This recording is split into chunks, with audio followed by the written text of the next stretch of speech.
what's up, AB Scott? This is your boy Abbas. Welcome back to the family. Welcome back to AB React. Guys, I am back and checking out another interesting video from Charlie. And if you know you're ready to do this with me, do well to smash a like button, join the family, join AB React by clicking on your subscribe button and then on your notification bell so you don't miss out whenever I upload a video. If you have recommendations, suggestions, guys, always do well to leave them right in the comment section. Alright, AB Scott, I don't want to waste your time, but let's dive right in.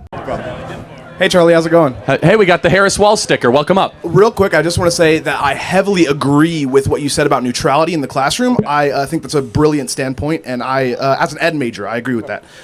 Before I get to like the nitty gritty, go Dogs, horns down. Anybody? Yeah? We can agree. We should just stop. We agreed way too much. You're creeping me out, man. My bad.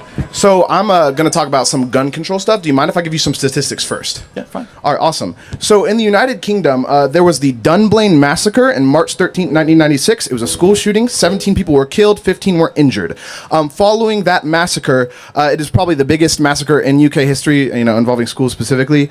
There was a ban on all handguns. Since then, there's been no school shootings in the UK, and it averages 28 firearm homicides a year. In the United States, there are 39,707 gun deaths in 2019 alone. The average of one gun-related death every 11 minutes. In 2023, there were 346 school shooting incidents in the U.S. So far, there have been 385 mass shootings in 2024, and a mass shooting is defined as an incident in which 4 or more people are injured or killed. Why are you pro-Second Amendment, and can you give me your stance on that? Great. So I just want to make sure I can know where you're coming from. Do you believe owning a firearm is a right or a privilege? I believe it's a privilege. I'm going to go with that. Okay, so then you do not believe in the Second Amendment as it is written? No, I believe it needs to be amended. I believe in a ban for guns. Okay, so that's where we disagree, and that's okay. We have clarity but not agreement. I believe that the right to protect yourself and your family against a tyrannical government or a home invader is an inalienable right that must be protected and that no one can take it away.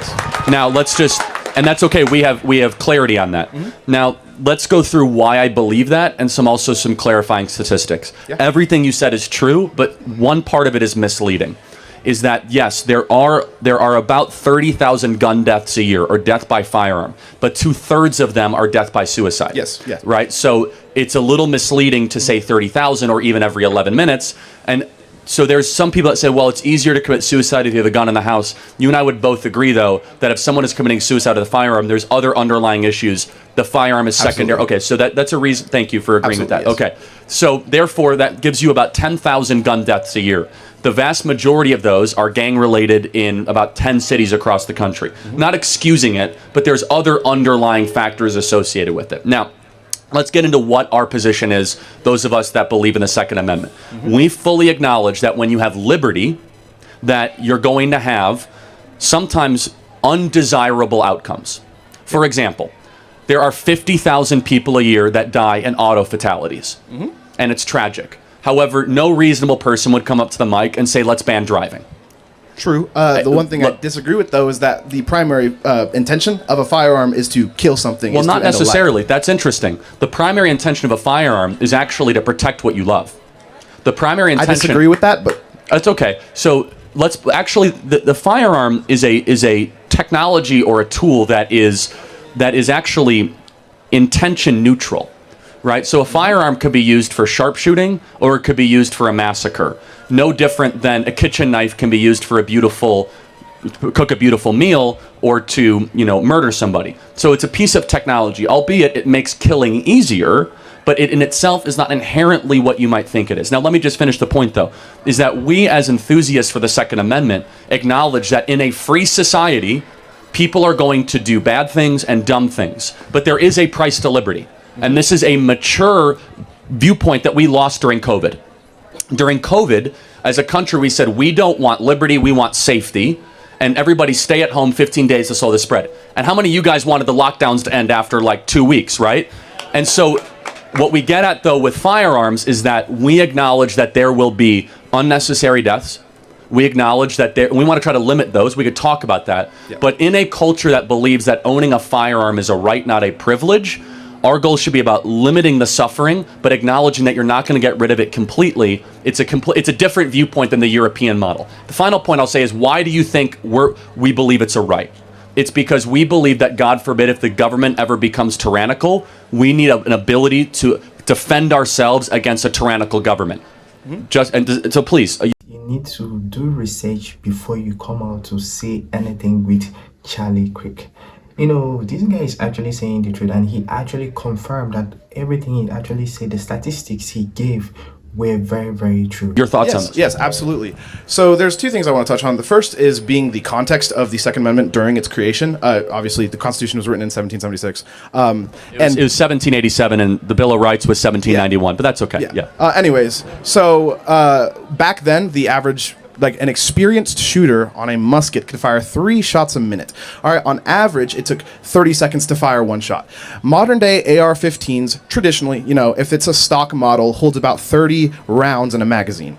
Now, you can customize that and make it carry more, sure, but the staggering statistic is that these AR-15s can empty this 30-round magazine in 5 seconds, is the possibility. That's totally correct. The question is, what was the founders' intent when they put the Second Amendment? For example, yes. to play out, and I'm not trying to pick on you, no, but for example, you say the founders only want or thought that, okay, musket Second Amendment. Did they only think First Amendment, parchment and paper, not Twitter? I'm sorry, could you rephrase? If the Second Amendment was only intended to cover muskets, is the First Amendment only intended to cover letter writing, not talk on the internet? That's a good point. But here's the thing. Meaning these principles transcend technology. And that's where we come from, is that you have a First Amendment right whether you're speaking freely on a message board or if you're just talking like the Founding Fathers would. You have a Second Amendment right whether it's a musket or whether it's an AR-15, because the principle and the truth that undergirds it, and I'll let you in a second, yeah, for sure, is transcendent above the technology. So I'm going to use your logic a little bit. When the Constitution was written, slaves existed in the United States, and that was amended and added to the Constitution when we freed the slaves. Same with women, we gave them the right to vote. So I don't understand why. I mean, it feels like it's a little bit of cherry picking going on, because the Constitution is constantly evolving and changing. Well, but hold on, the First and Second Amendment have never changed. Does that mean they can't? Well, but we believe, have a ratification process. Well, of course they can, but we think it shouldn't, and the fact that it hasn't is noteworthy. So, for example, we tried abolition of alcohol. The country didn't want it, and we got rid of it very quickly. So we've added amendments and gotten rid of them. Why has the First Amendment stood the test of time? Because we believe, as conservatives, the Constitution was not written for the times, but stand the test of time. Why? Because it was written to analyze human nature. And this is where leftists and conservatives would disagree. We think human nature is consistent over time, whereas leftists think that you're a creature of your environment and human nature changes based on the nuances and the complexities around you. So, for example, we believe that the right to be able to petition your government and speak is something that is eternal and should never change. Does that make sense? Yeah, and when you refer to the First Amendment, are you talking about the right to speak freely, or are you talking about the right to religion? Well, both. So there's 2 parts of the First Amendment: the Free Expression Clause and the Establishment Clause. So it is you basically have the right to petition your government for grievances or redresses, and the government shall not create basically a state-run religion or the free exercise thereof. That is the original wording of the First Amendment. So can I ask you how, with the government cannot create a national or state-run religion, when we have justices like Supreme Court Justice Clarence Thomas, who is making calls based off his Catholic beliefs, how is that not a violation of separation of church and state? So first of all, separation of church and state is not in the First Amendment. You're gleaning that out of it. So that's actually a letter that Thomas Jefferson wrote in 1803 to the Danbury Baptist Convention, assuring the Baptists that the government would not come after them. So you're insinuating that is the subtext of it. However, the Warren Court resurrected that letter and said it's separation of church and state. However, you would agree that we can never have separation of conscience or morality of state, right? Can you elaborate? For example, you have somebody who's an office holder. The values that undergird them are going to be reflected in their decisions, of course. Yeah, so that's what's happening with Clarence Thomas. Yes. No different than Joe Biden's Catholic values are what's representing his open border policies. Yes, and speaking on, the overturn of Roe v. Wade, when Clarence Thomas did, he voted in favor to overturn that. Sure, you can use that argument there. But when it comes to him calling for the court to, reevaluate same-sex marriage and things like that, contraception rights, can you tell me what kind of economic impact either of those things have on it? It seems like a very religious standpoint. I don't want to get too deep in the weeds here. However, you'll never have separation of morality and state. And you've come up here in great faith, and I want to compliment you on that.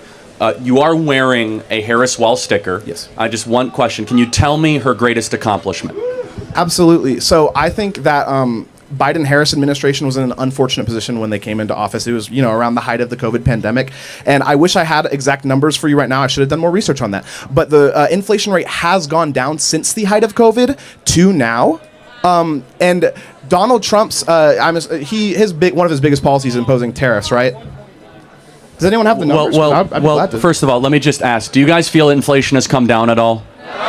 So, no, it's okay. So this is important. I'm not picking on you. But this is the problem with just overly studying what the economists say. The American people don't buy this garbage because they're feeling the pain every single day. Mm-hmm. And I just want to say that, again, I'm just asking, what is her greatest accomplishment, though? Sure. So, in terms of her being the vice president, I'm willing to be critical of Kamala Harris, by the way. I think that there's not a lot of, incredible policies that she's put into place. I know that like Donald Trump has been able to call into the House and, turn down some bills involving the border.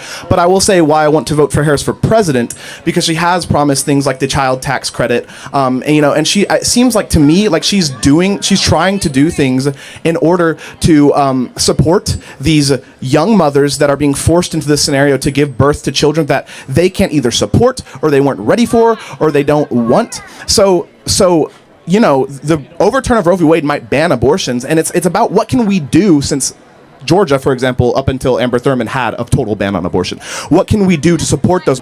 Thank you very much. Yeah, thank you so much. I appreciate that. Thank you. That was another interesting one. I mean, Charlie Kirk, that was interesting. That was brave. That was educative. Like, you talked for length. I mean, you literally proved to him, and you also I totally like the whole interaction, the whole communication. Like, you made a point, he made a point. That was interesting. And guys, I hope you enjoyed that video. And at this point, this is where we take a break, and I can't wait to see you in my next video. And if you really enjoyed that video, don't forget to smash the like button, join the family, join AB React by always clicking on your like button and then on notification bell so you don't miss whenever I upload a video. If you have recommendations, suggestions, guys, always do well to leave them right there in the comment section. Alright, I can't wait to see you in my next video. Until then, stay safe, stay blessed, don't touch that dial. Bye guys.